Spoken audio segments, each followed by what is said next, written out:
पास पागल हुई सास। आजकल वर्मा जी की पत्नी देवकी जी केबल पर रियलिटी शोज देख देख कर बहुत कुछ सीख रही हैं। जैसे आज तो वो सुबह सुबह बेसुरे आलाप ले रही हैं। सारे गामा धा। माँ जी, सारे गामा पा धा नी सा होता है। अरे वो तो सब गाते हैं, ये मेरा स्टाइल है। आवाज तो कम कर लीजिए माँ जी, पर्दे फट जाएंगे कान के। ये कहो कि पर्दों में आग लग जाएगी। देखना, मेरी आवाज सुन के जज आग लगा देगी, आग लगा देगी, तू तो आग लगा देगी, ऐसा बोलेंगे। सरिता वहां से परेशान होकर चली जाती है और सास रियाज जारी रखती है। सारे गाओ, सारे नाचो। तभी बाबूजी दुकान से लौटते हैं। अरे देवकी, क्यों तानसेन बनी हुई है?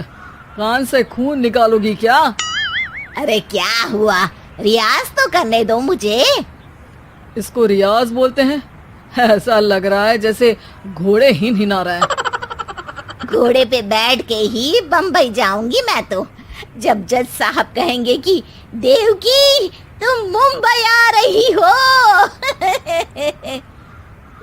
जज साहब, वो अदालत वाले?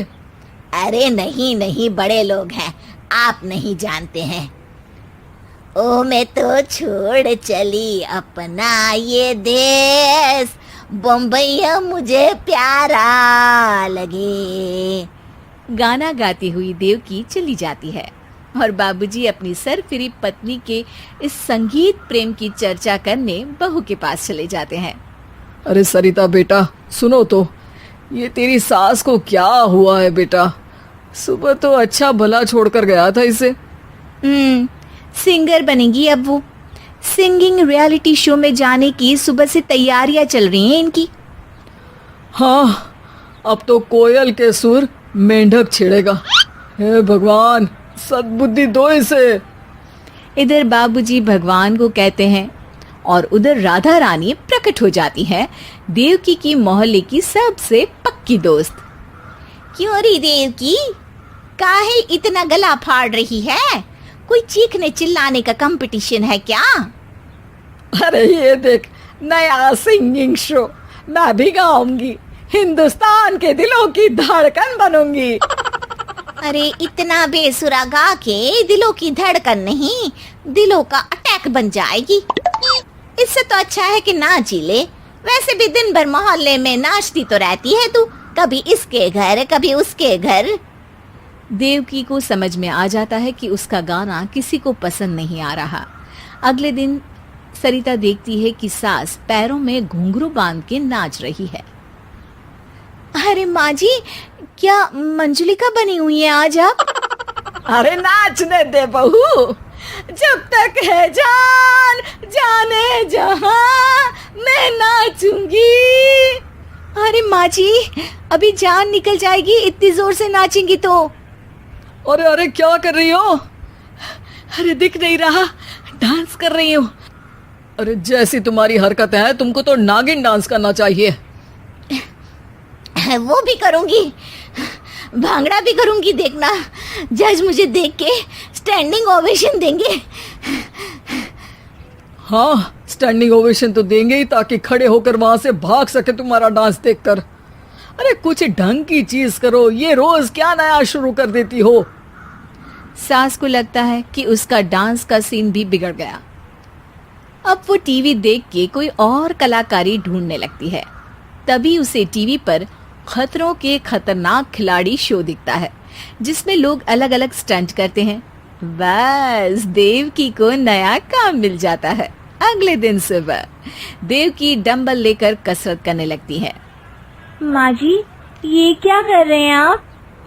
अरे खली जैसे बनकर खलबली मचा दूंगी। कल मैंने खतरों के खतरनाक खिलाड़ी देखा और सोच लिया कि मुझे वही जाना है। हाँ बस। तभी वहाँ बाबूजी भी आ जाते हैं।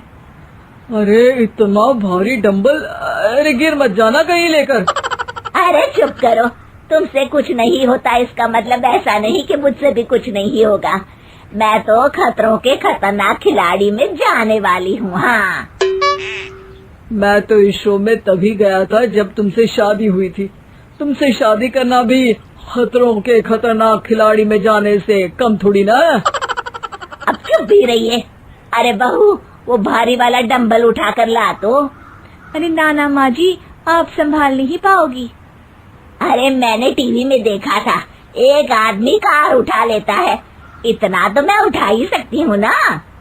बहू घबराते हुए भारी वाले डंबल माँ के हाथ में दे देती है।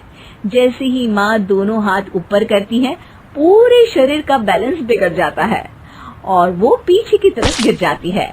डंबल जाकर टीवी में लगता है और टीवी फूट जाती है।